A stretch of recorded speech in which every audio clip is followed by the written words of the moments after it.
Jalen Jackson, Compliance Officer and Key Account Specialist at Senior Marketing Specialists. I wanted to share some updates with you about CMS and the 2027 proposed policy and technical updates to the MA and Part D program.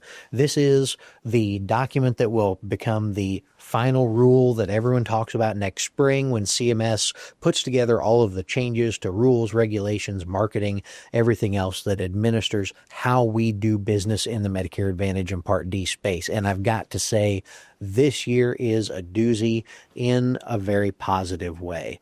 What we have seen from CMS is a departure from the past few years of more and more regulation, more and more encroachment in how we run our business, and really a return to base. We have seen a lot more openness and willingness from CMS to have discussions with stakeholders like agents and brokers on what needs to be happening in the industry. And in fact, they opened the rule with a huge request for information.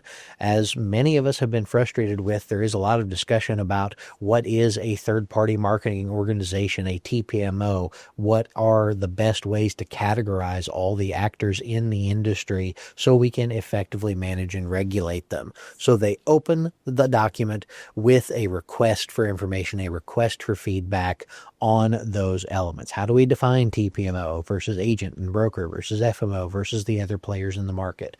So rest assured, we will be submitting comments on those definitions and how to best manage the ecosystem for fairness, for security, to reduce fraud, waste, and abuse, and ensure beneficiaries get into the plan that best suits their needs. In addition to that, this proposed rule would walk back a lot of burdensome regulations, things that we have been fighting for years, like the 48-hour scope of appointment rule. It would walk back to the previous version of the rule where, yes, we still have to get scopes of appointment. The format's going to change a little bit. The prescription of how they can be collected is going to change a little bit, but the 48-hour rule would go away. It's also going to change some of the things regarding events. No longer would we have a prohibition between having an educational event and a sales event in the same location within 12 hours of each other.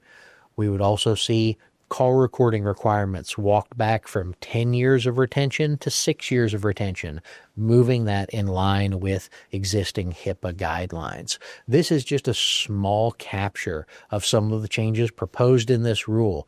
Absolutely encourage you to read through the entire rule. You can find it on our website or on the Federal Register, and be sure to read through those RFI elements. If you have an interest in submitting comments, those are due towards the end of January, and rest assured we will be submitting comments on our feedback, our thoughts, our intentions to help improve the way Medicare Advantage and Part D policies are implemented across the country. So if you have questions about the final rule or how to submit comments, please don't hesitate to reach out to the team here at Senior Marketing Specialists. We'd be happy to help.